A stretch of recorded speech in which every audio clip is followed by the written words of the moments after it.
Vladimir Putin's bloody invasion of Ukraine is now in its fifth month, and he's betting that sooner or later you'll stop paying attention. Yes, I know, there's a lot going on, from inflation to mass shootings to the overturning of Roe to an escalating investigation into an ex-president's attempted coup. But we cannot look away from mass murder in our time. In the last few weeks, we've seen Russia increase its targeting of civilians, firing rockets at a mall and more apartment blocks, all while trying to seal off the city of Melitopol in southeastern Ukraine. At the same time, Ukrainian forces are putting up a David versus Goliath fight, killing at least 10 Russian generals as of May. But beyond the battlefield and its fundamental challenge to human rights and the rule of law, the downstream effects of this invasion are creating food shortages around the world, pressuring fuel prices, and even raising the specter of nuclear war. Now, the facts are there for all to see, but not inside Russia. Because, of course, authoritarians always declare war on the truth as well. They wield disinformation as a weapon, a cynical strategy some kind called the fire hose of falsehood, designed not to convince, but to confuse. Now, one tactic is to flip the script using denial, deflection, and projection, to blatantly lie and accuse your opponents of what you've been credibly accused of. Like when Vladimir Putin gave a recent speech at an international law conference. And no, that's not the punchline.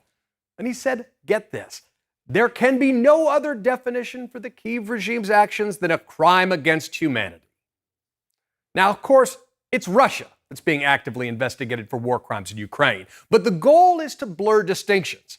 Apparatchiks will echo it for careerist reasons, and some blind followers will even actually believe it. That's not the only tributary of this fire hose of falsehood strategy. Here's another technique which might seem familiar. It's the "I'm offended" defense.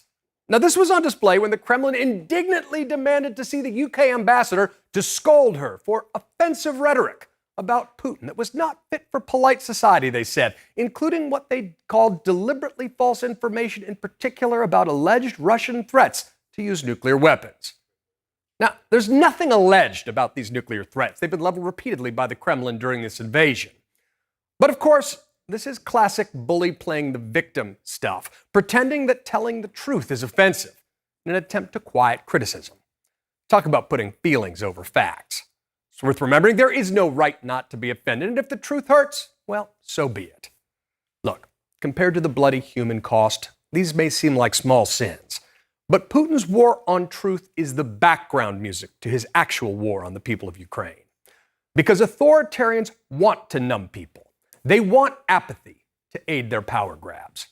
And brazen lies are a core part of the authoritarian playbook. That's exactly why we need to confront disinformation directly, so that it doesn't become normalized, and so we can recognize its echoes wherever they appear. And that's your reality check.